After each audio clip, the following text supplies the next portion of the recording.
Hi friends, আমি পুনম। আমি নিয়ে চলে এসেছি আজকে আমার নতুন একটি রান্নার রেসিপি। আজকে আমি বাড়িতে মুড়ি ঘন্ট রান্না করলাম। সেটি কিভাবে? প্রথমে গোবিন্দভোগ চাল নিলাম, সেটি ভালো করে ধুয়ে এবং তাতে জল দিয়ে রেখে দিলাম।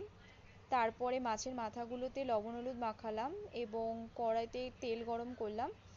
তেলটি গরম হচ্ছে, তারপরে মাছের মাথাগুলো ছেড়ে দিলাম। তাতে মাছের মাথাটি ছেড়ে দিলাম। মাছের মাথাটি যেহেতু মাছের মাথা ফুটতে পারে, সেই জন্য আমি একটু কি করব, একটু ঢেকে দিলাম। ঢেকে দিয়ে জাস্ট মাছের মাথাটা দেখলাম একটু লাল লাল হয়ে এসছে। লাল লাল হয়ে এসছে দেখো। তো এরকম সময়তে মাছের মাথাগুলোকে তুলে নিতে হবে। এরপরে আমি সেই তেলে আলুগুলো, যে ডুমডুম করে আলু কেটে রেখেছিলাম আগে থেকে, তো ওই ডুমডুম করে আলুগুলো আমি কড়াতে ছেড়ে দিলাম। তাতে একটু লবণ আর একটু সামান্য পরিমাণে একটু হলুদ দিয়ে দেবো, যাতে কালারটা খুব ভালো লাগে দেখতে। সেই জন্য আলুটা হালকা একটু লাল লাল করে ভেজে নেব।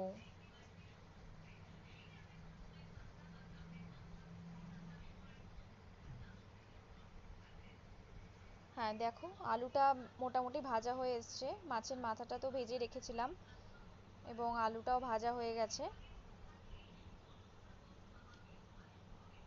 এরপর কড়াতে একটা তাতে একটি শুকনো লঙ্কা, পরিমাণ মতো শুকনো লঙ্কা, জিরে, গোটা জিরে,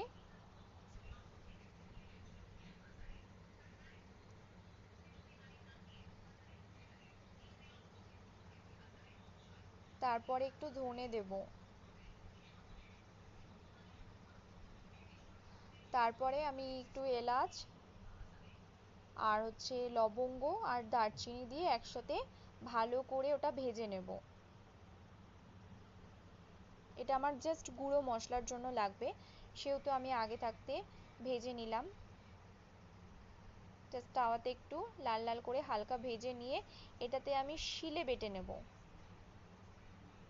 পুরো একদম মিহি করে সুন্দর করে শিলে বেটে নিতে হবে মশলাটি। মশলাটি দেখো আমার বাটা প্রায় কমপ্লিট। তারপরে আমি কি করলাম, যে আদা রসুন বেটে নিলাম, এটাও আমি শিলে বেটে নিলাম, অন্য কিছুতে নয়। আমি হাতে একদম শিলে বেটে নিলাম। পেঁয়াজ কুচো, টমেটো কুচো আর সাথে আমি লঙ্কা কুচো সুন্দর করে কেটে রেখে দিয়েছি। তারপর আমি কড়াতে পেঁয়াজ কুচো দিয়ে দিলাম, পেঁয়াজ কুচোগুলো দিলাম।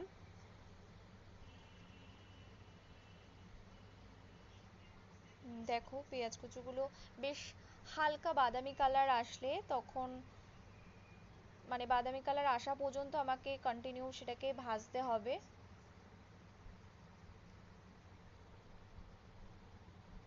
দেখো হালকা ব্রাউন ব্রাউন শেপ চলে এসেছে। তোমরা যারা বাড়িতে রান্নাটি করবে দেখে নেবে যে মুড়ি ঘন্ট যেটি মাছের মাথা দিয়ে হয়, তার একটা ছোট্ট রেসিপি। সাথে যে আমি আদা রসুনের পেস্টটা করেছিলাম, সেই পেস্টটা আমি ওর মধ্যে দিয়ে দিলাম। যখন আমার পেঁয়াজটা বাদামি বাদামি কালার চলে এসেছিল, তখনই আমি ঠিক সেই আদা বাটা আর রসুন বাটাটা দিলাম কড়াতে। দিয়ে আমি দুটোকে একসাথে ভালো করে খুব মিক্সড করছি। একটা বেশ সুন্দর স্মেল আসবে এই সময়টাতে, দেখবে। দেখো আমার পেঁয়াজগুলো পুরো লাল লাল হয়ে গেছে, হ্যাঁ, ভাজাতে।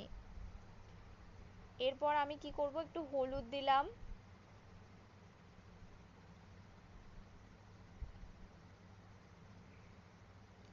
একটু ধনে গুঁড়ো, একটু কাশ্মীরি রেড চিলি পাউডার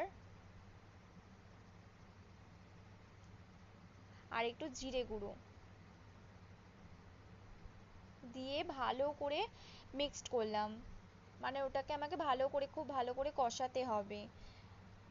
যত বেশি মশলা কষিয়ে রান্না করা হবে, তত কিন্তু বেশি টেস্ট হয়, তত কিন্তু বেশি খেতেও সুস্বাদু হয়।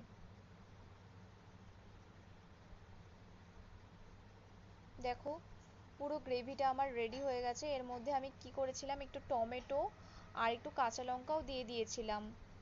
তারপরে আমার যে ভিজিয়ে রাখা যে গোবিন্দভোগ চালটি ছিল, তাতে আমি ভালো করে দিয়ে চালটিকে নাড়াচাড়া করলাম, করার পর আলু যে কেটে কেটে রাখা, আমার যে ভেজে রাখা আলুটা ছিল, এই আলুটাও আমি তার মধ্যে দিয়ে দিয়েছিলাম। দিয়ে আমি চালের সঙ্গে ভালো করে মিক্সড করলাম, আলু আর চালটার সাথে খুব ভালো করে দেখো মিক্সড করেছি। এরপর আমার যে ভেজে রাখা মাছের মাথাগুলো ছিল সেগুলো আমি ওর মধ্যে দিয়ে দিলাম। দিয়ে জাস্ট খুন্তিটা দিয়ে আমি ভালো করে মানে একটু প্রেশার দিয়ে দিয়ে মাথাগুলো যাতে ভেঙে যায় ওর মধ্যে, এরকম করে জাস্ট প্রেশার দিয়ে দিয়ে ভেঙে দিচ্ছিলাম, যাতে মাছের মাথাগুলোর মধ্যেও মশলাগুলো ঢোকে। এতে কি হয় যে খেতেও খুব সুস্বাদু লাগে আর ভালোও লাগে বেশ খেতে। এরপর লাস্টে আমি কি করলাম, আমার স্বাদ মতো লবণ ওখানে দিয়ে দিলাম। মানে যে যেরকম পরিমাণে লবণ খাও সেরকম পরিমাণে লবণ দিয়ে দেবে। দিয়ে আবার আমি নাড়াচাড়া করে নেব, যাতে লবণটা প্রত্যেকটা জায়গায় ভালো করে মিক্সড হয়ে যায়, কোনো জায়গায় কম বেশি না থাকে, ভালো করে মিক্সড হয়ে যায় এরকমভাবে আমাকে নাড়তে হবে প্রচুর।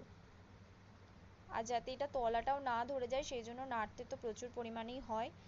তারপরে আমি পরিমাণ মতো, একদম খুব বেশিও না, যে যেমন পরিমাণে চাল নেবে সেই অনুযায়ী কিন্তু জলটি দিতে হবে। খুব বেশিও না খুব কমও না, কিন্তু একদম বুঝে জলটি দেবে, কেননা চালটাও সেদ্ধ হওয়ার ব্যাপার থাকে, আলু মাছের মাথাটাও সেদ্ধ হওয়ার ব্যাপার থাকে। তো তোমরা সেই পরিমাণ মতো কিন্তু জলটি দেবে। দেখো আমার অলরেডি জলটা টেনে নিয়েছে, একটা সুন্দর দেখো একটা দেখতেও চলে এসছে, মুড়ি ঘন্টটা দেখতেও খুব সুন্দর লাগছে। এর মধ্যে আমি কি করলাম না, একটু চিনি হালকা, বাঙালিরা তো চিনিতে না হলে হয় না, তো একটু হালকা চিনি দিলাম ওর মধ্যে ছড়িয়ে। এতে খেতেও খুব সুস্বাদু লাগে, ভালোও লাগবে আশা করছি। চিনিটা দেওয়ার পর আমি খুব ভালো করে নাড়িয়ে নিলাম, যাতে চিনিটা ভালো করে মিক্সড হয়ে যায়। এবং শেষে আমি যে প্রথমেই যে ভেজে রাখা মশলাটি করে রেখেছিলাম, তো সেটা আমি ছড়িয়ে দিলাম ওর মধ্যে। দিয়ে একটু দেখো ভালো করে নাড়াচাড়া করে নেবো, কেননা যেই মশলাটা দিলাম সেটা যাতে প্রত্যেকটা জায়গায় ভালো করে মিক্সড হয় আর খেতেও যাতে ভালো লাগে সেটাও তো দেখতে হবে। এত সুন্দর করে এত কষ্ট করে রান্না করলে খেতে যদি ভালো না হয় তাহলে সবারই মন খারাপ হয়ে যায়। তো রান্নাটি দেখতে হবে যে খুবই সুন্দর করে করা হচ্ছে, যাতে সবটাই ভালো হয় শেষ পর্যন্ত। তো করার পর আমি কি করলাম, একটুখানি আবার ঢাকা দিয়ে দিলাম। ব্যাস 5 মিনিট পর আমি আবার খুললাম, দেখতেই পাচ্ছ এরকম ভাবে তৈরি হয়ে গেছে আমার মুড়ি ঘন্ট, মাছের মাথা দিয়ে মুড়ি ঘন্ট। বেশ ঝরঝরা টাইপের হয়েছে, বেশি লেগে লেগেও যায়নি, বেশ ঝরঝরা হয়েছে। এরপর আমি একদম একটি ঘি ঘি লাস্টে আমি জাস্ট ছড়িয়ে দিলাম ওপর দিয়ে, দিয়ে মিক্সড করে দিলাম পুরো সবটার সাথে। দেখো কত সুন্দর হয়েছে, হয়ে গেছে আমার মুড়িঘন্ট রান্না। যদি কারোর ভালো লেগে থাকে তাহলে আমার চ্যানেলটিতে সাবস্ক্রাইব করে অবশ্যই একটা লাইক করে দিও।